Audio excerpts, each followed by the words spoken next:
espera de Junpei. Je ne comprends pas. Regardez-moi quand je vous parle. Marc, ça suffit.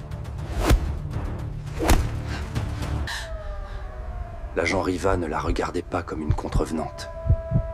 Il la regardait comme s'il la connaissait. Le goudron était froid et dur sous les genoux d'Hélène. Les gyrophares bleus et rouges baignaient la Seine d'une lumière de cauchemar, transformant la route de banlieue silencieuse en une scène de crime active. Mais le seul crime apparent était la fureur pure et venimeuse dirigée contre elle. « Regardez-moi quand je vous parle !» L'agent de police, un homme trapu dont le visage était déformé par la rage, pointait un doigt accusateur si près de son visage qu'elle pouvait sentir l'odeur de café vicié sur son souffle. Il s'appelait Riva, selon sa plaque d'identification. « Je ne comprends pas », murmura Hélène, ses mains levées dans un geste universel de reddition. Elle était Hélène Devry, architecte renommée, membre du conseil d'administration de 3 œuvres de charité. Elle ne se mettait pas à genoux sur l'asphalte pour un homme qui la traitait comme une moins que rien. À côté de lui, sa collègue, l'agent Dubois, avait une main sur le bras de Riva. « Marc, ça suffit, recule !» Sa voix était tendue, professionnelle, mais Hélène y décelait une pointe de peur. Pas pour elle-même, pour lui. Ce qui rendait la situation si terrifiante, ce n'était pas l'uniforme, ni l'arme à sa hanche. C'était l'intimité de sa haine. L'agent Riva ne la regardait pas comme une contrevenante.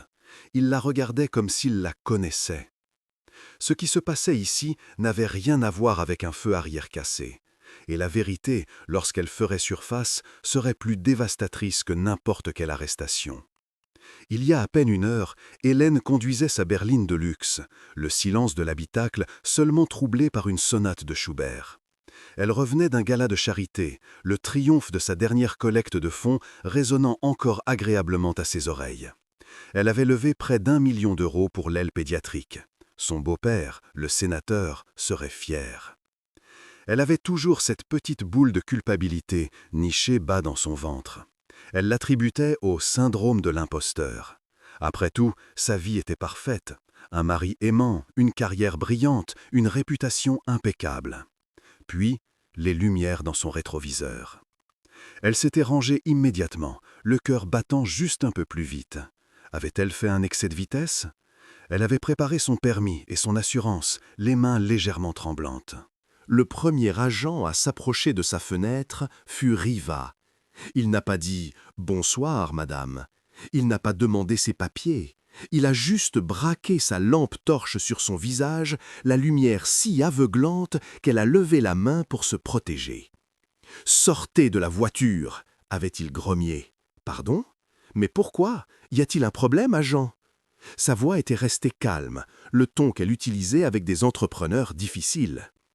Il avait tiré sur la poignée de sa portière. Le déverrouillage automatique avait cliqué, impuissant. « Dehors, maintenant !»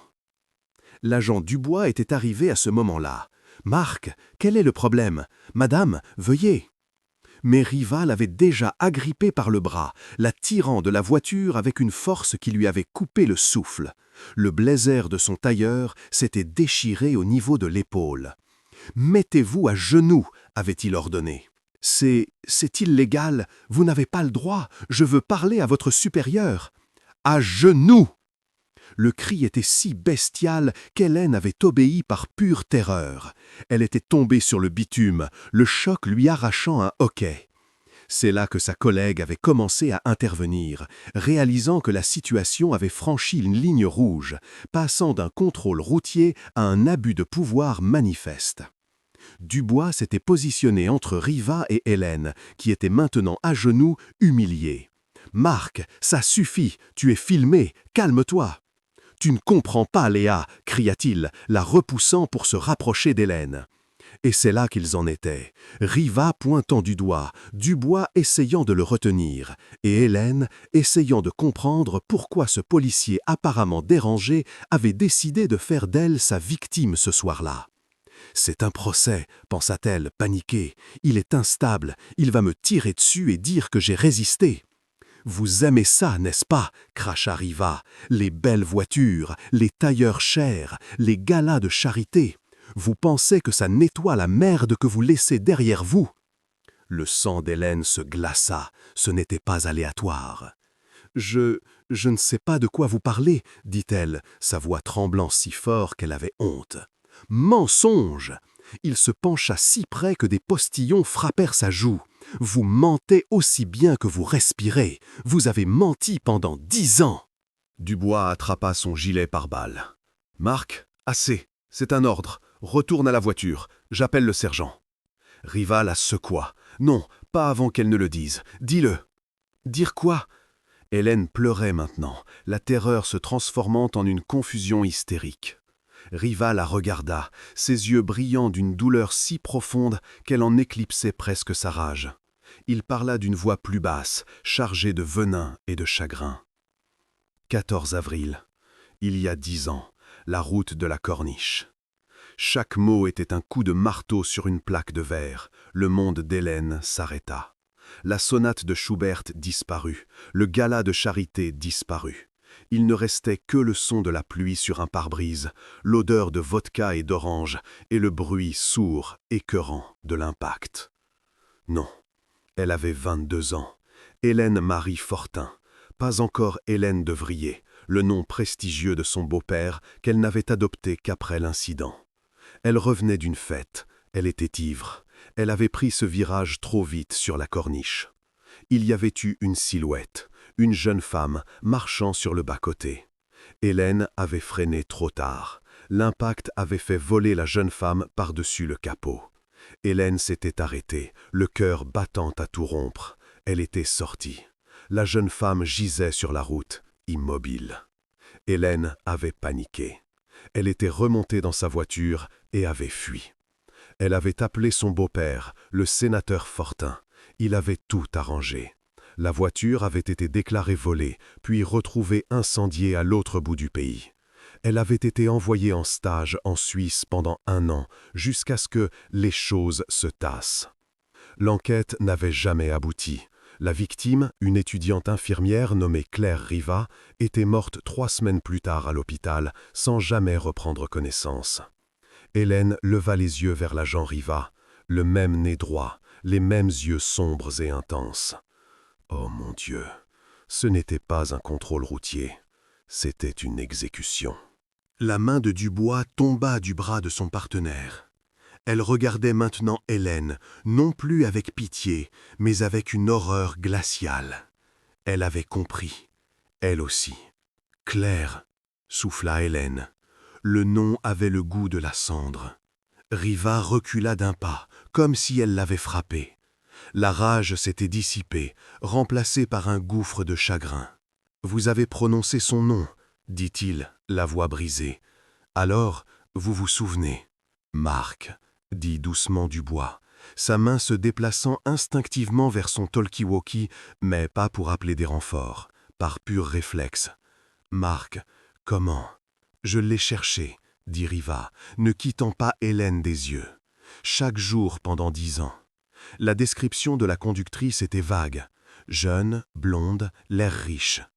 Mais quelqu'un à l'hôpital, une infirmière, avait entendu Claire murmurer un nom avant de sombrer dans le coma. Fortin. Elle pensait que c'était un nom de médicament. Il fit un pas vers Hélène. « J'ai cherché tous les Fortins. Et puis, il y a 6 mois, j'ai vu votre photo dans le journal. Hélène de Vrier, née Fortin, préside le gala de la Fondation. » Il avait attendu. Il avait surveillé sa maison. Il avait suivi ses déplacements. Ce soir, il avait été en patrouille, sachant qu'elle serait sur cette route, revenant de son gala. Il l'avait attendue. « Vous m'avez forcé à sortir. Vous vouliez que je sois à genoux, » réalisa Hélène. « Sur la route, comme elle. Je voulais que vous ressentiez ce qu'elle a ressenti, » répondit-il, les larmes coulant maintenant librement sur son visage. Seul, dans le froid, abandonné. Hélène ferma les yeux. La façade qu'elle avait construite pendant 1 décennie, l'architecte, la philanthrope, la femme respectable, s'effondra en poussière. Il ne restait que la jeune fille de 22 ans qui avait fui. « Elle n'est pas morte sur le coup », continua Riva. sa voix devenant un murmure torturé. Elle est restée consciente assez longtemps pour dire à l'ambulancier qu'elle avait froid. « Avez-vous eu froid, Madame Devrier, pendant votre année en Suisse ?» Hélène ne pouvait plus parler. Elle était coupable. Elle l'avait toujours su. Chaque gala, chaque don, chaque bâtiment qu'elle concevait n'était qu'une tentative désespérée de racheter une dette qu'elle ne pouvait nommer. Le silence sur la route n'était rompu que par le crépitement de la radio de police dans la voiture de Dubois et les sanglots étouffés d'Hélène. L'agent Dubois s'éclaircit la gorge. Elle était redevenue flic. « Agent Riva », dit-elle d'un ton qui ne tolérait aucune discussion. « Vous êtes relevé de vos fonctions pour cette intervention. Donnez-moi votre arme et asseyez-vous dans mon véhicule. » Riva la regarda, hébété. « C'est un ordre, Marc. Tu as utilisé ta position pour traquer et agresser une civile. C'est fini. » Riva regarda Hélène, puis sa collègue. Lentement, il défit son ceinturon et tendit son arme à Dubois, crosse en avant. Il n'était plus un prédateur. Il n'était qu'un homme brisé qui venait de perdre la seule chose qui lui restait, sa quête de vengeance. Il se dirigea vers la voiture de Dubois et s'assit sur le siège passager, fixant le vide. Dubois se tourna alors vers Hélène, qui était toujours à genoux, tremblante. « Relevez-vous, Madame Devrier. » Hélène se releva péniblement, son tailleur ruiné, sa dignité en lambeaux. « Ce qu'il a fait est une faute professionnelle grave, » dit Dubois. Mais son regard était dur, il n'y avait plus de sympathie. Il sera traduit en conseil de discipline. « Il a dit la vérité, » dit Hélène, sa voix à peine audible. Chaque mot. Dubois la fixa longuement. « Avez-vous fui les lieux d'un accident ayant entraîné la mort il y a 10 ans ?» Hélène la regarda dans les yeux pour la première fois. Fini les mensonges. Fini la fuite. Oui. Dubois soupira, une profonde expiration de dégoût et de fatigue. Elle sortit ses menottes. « Hélène Devrier, née Fortin, vous êtes en état d'arrestation pour homicide involontaire et délit de fuite. Vous avez le droit de garder le silence. » Alors que les menottes se refermaient sur ses poignets, Hélène ne ressentit ni peur ni colère. Elle ne ressentit même pas la honte. C'était autre chose. Une chose étrange et terrible qu'elle n'avait pas ressentie depuis le 14 avril, 10 ans plus tôt. Le soulagement. Elle regarda la voiture où Riva était assis, sa tête maintenant dans ses mains. Il n'avait pas obtenu la vengeance qu'il voulait. Il avait obtenu la justice. Et dans le processus, il avait perdu son âme, tout comme elle avait perdu la sienne sur cette même route de la Corniche, tant d'années auparavant.